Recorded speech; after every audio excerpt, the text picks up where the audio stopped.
Welcome, vaping community, to the Church of Vapor. Skinny here, and today we're going to be, I'm going to show you how to build. Super easy. Wham bam, thank you ma'am. Let's get to it, shall we?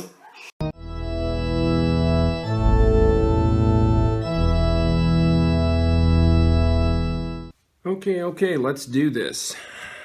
Alright, first off, these are the few things you're going to need.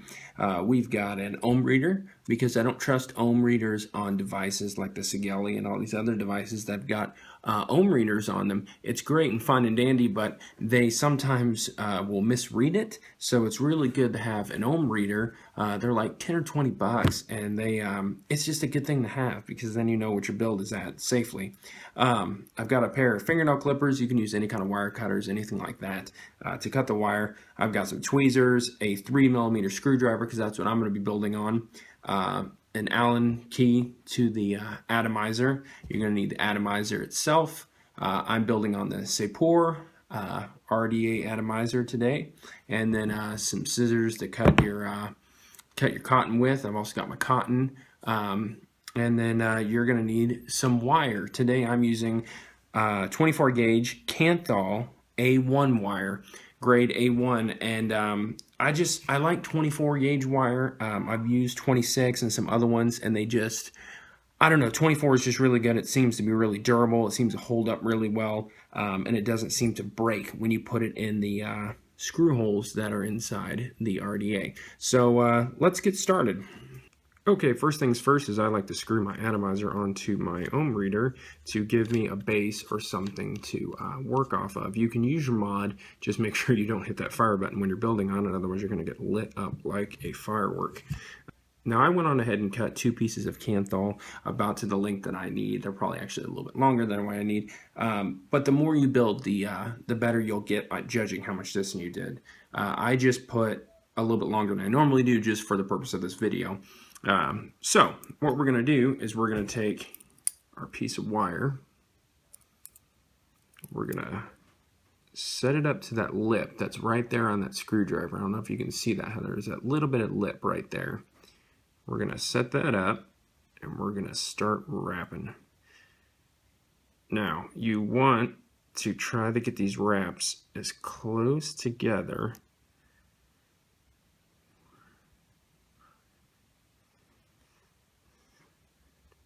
as you can. Okay? You want to get them as close together as you can. Now what I do like to do is I like to take my wire and just pull the excess down to try to snug those up a little bit more, try to make it a little bit tighter, so it'll really be nice and close. Then I like to take it, I like to just gently push it up against that bridge right there, just a little bit, to kind of closing them up together. I don't know if you can see that, but it's not perfect, but that is the start of our coils. I went on ahead and wrapped the second coil just for time of the video. Same thing, 2 coils around a 3mm screwdriver. 7 wraps. Now a big thing is if you're doing dual coil is make sure your wraps are matching. Make sure if you have 7 on this coil, you have 7 on this one. That's a big thing, okay? Okay, now let's go ahead and insert them. Now I'm going off of a 4-post. So what I'm going to do is I'm going to go into my negative on the outside and then my positive on the inside. So I'm skipping one of them. So if there was 1, 2, 3, 4, I went in 1 and 3. I like to get it as close as I can to it.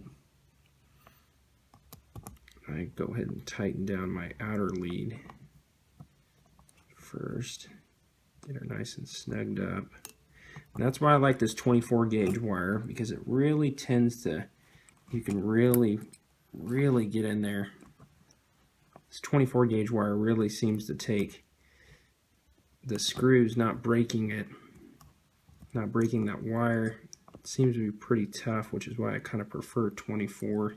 Now after I have them in there, I like to kind of just snug it over just a little bit. I'm not going to beat it to death. I'm just going to get it over there, kind of straighten it out a little bit. Something like so. Then I like to check my atomizer to see what I'm at. Saying I'm at 0.65. Now I'm at 6.5, which is exactly where I want to be at, because when I double up these coils, it's going to cut the number in half.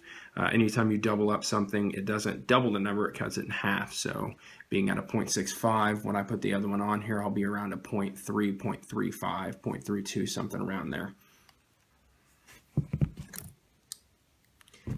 Then I like to clip my leads as close to it as I can.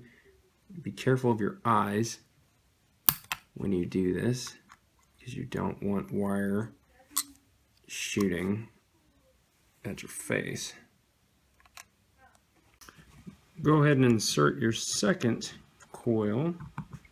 This one's a little bit more fidgety because you got that other coil to worry about. Some people like to clip and trim their wires on their second coil before they put them in so that it doesn't bother it.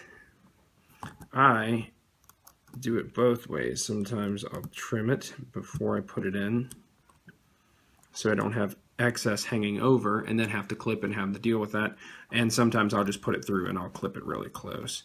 It just kind of depends on if you can get that correct or not. Sometimes you'll clip those too short and then you'll have a problem.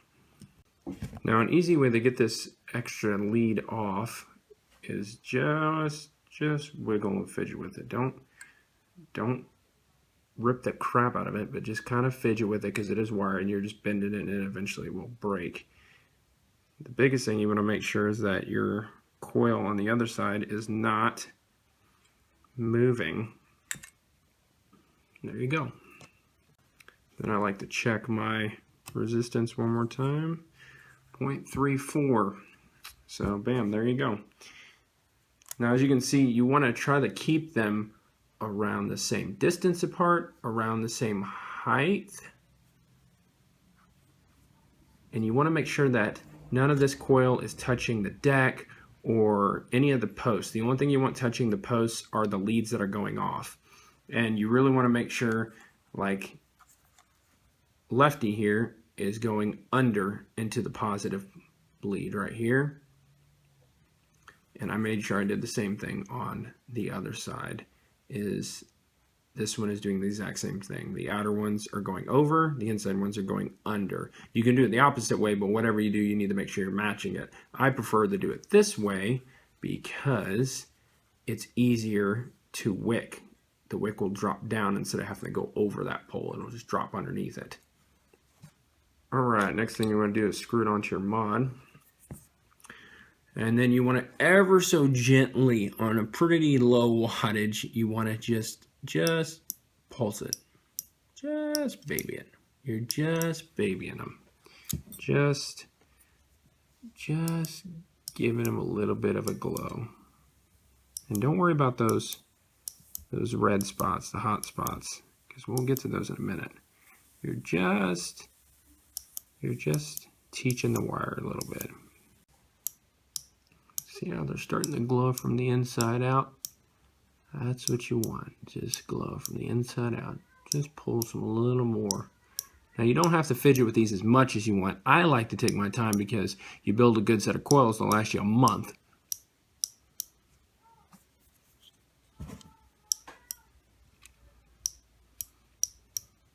Then get it glowing pretty good. And then let that fire button go. Squeeze her up just a little bit with those tweezers. Don't squeeze her to death, just a little bit.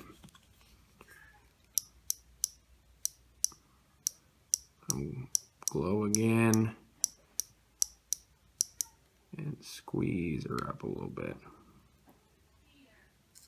Okay, now after you got those glowing pretty evenly, and don't worry if you don't get it right off the bat. It takes some fidgeting and some squeezing a little bit and just pumping it and taking your time. Don't go too fast, you know, have patience with them. Now, I'll give you a little trick. If you cannot get these to glow evenly, go ahead and, you know, get them as close as you can, squeeze it up a little bit, and then strum it just ever so gently, just softly. Same thing with this one. Just enough, just to create the spaces, just to create those spaces evenly through them. And those babies are looking good. Okay, next thing you're going to need is some cotton. I've just used the organic facial pads from Walgreens. You can use organic Japanese cotton, whatever kind of cotton you want, as long as it's organic and it's not like completely blasted with bleach, because that would be no good. I just like these because they're already flat and they're just easy to work with. I just go ahead and cut that. Save that for later when I'm desperate. And I just like to cut 2 strips. Not super thick, but relatively even.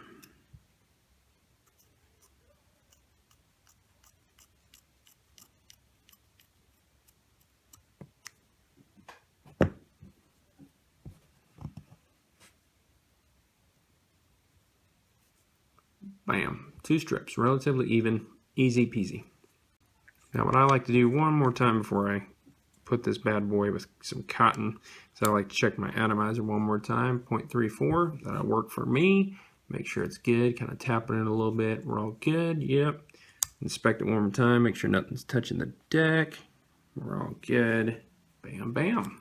Now with this cotton, I like to just roll the end up, just roll one end up, just a little bit, kind of tight, just enough to get through those coils. I'm not worried about the other half, but just that, so where it kind of comes out looking something like that. Not amazing looking, but as you can see, one end is looking like it's an illegal substance and the other looks like it's cotton. Then I like to take this bad boy and you can twist it a little bit if that helps kind of get it through, just to get it through. Kind of grab the other end and just ever so gently just pull it through. That's about good right there. Pull her back a little bit, just kind of even her out. You want just enough tension so when you pull, you can feel the tension, but it's not stopping. Bam, there you go. Now, I know how to eyeball how much I need for this deck, but a good way to measure how much cotton you need is kind of just to hold it down and see it just touch underneath right before it hits the bottom of that. And you can kind of, you'll get real good at where you can kind of eyeball it. Some people like a whole bunch of cotton in there. I think less is more, and it works better when you've got less in there, so you're not drowning it to death.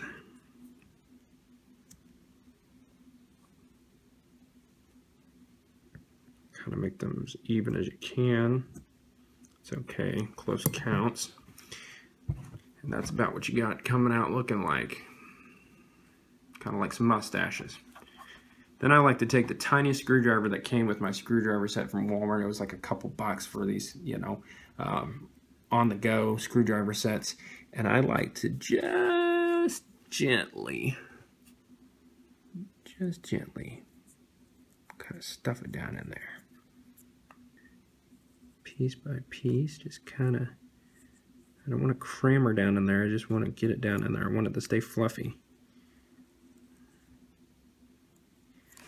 And I don't know if I can get you to see this, but right here underneath the coil, I like to try to leave a little bit of room right up underneath there.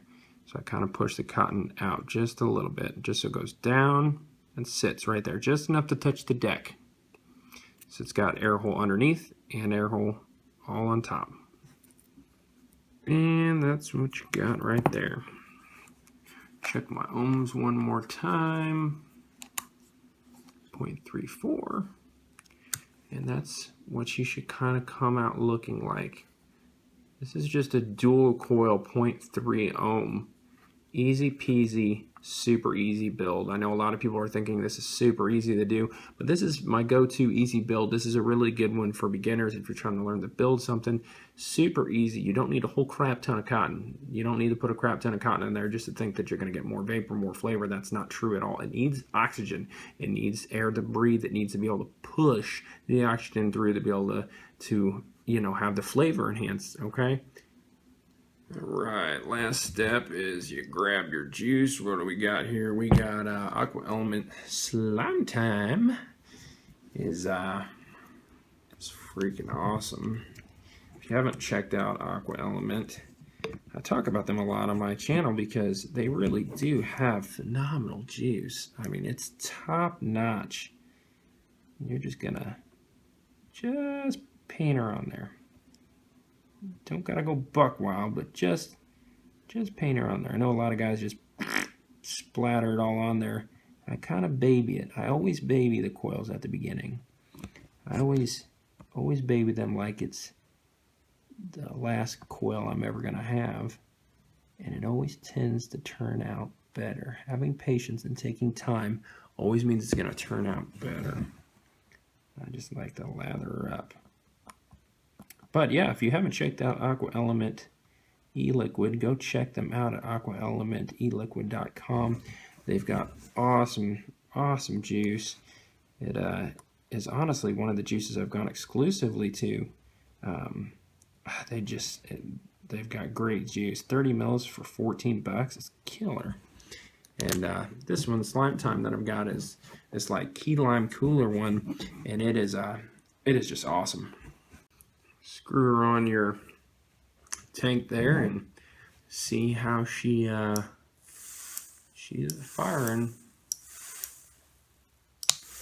And that's what you want. You want both coils going evenly on both sides and looking like a train. And that's what you got right there. Slap your cap on and you're ready to rock and roll.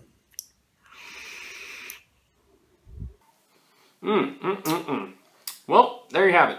Super easy build. Hope you enjoyed it. Thank you for watching. Hope it was helpful for you newbies. Hopefully you learned something. For you that aren't newbies, hopefully you enjoyed looking at my face. I guess you were kind of looking at my hands. Yeah, so thank you for sticking around and watching. Thank you for joining us at the Church of Vapor. I'm Skinny. Next week, I'm going to grow 2 heads and join the circus.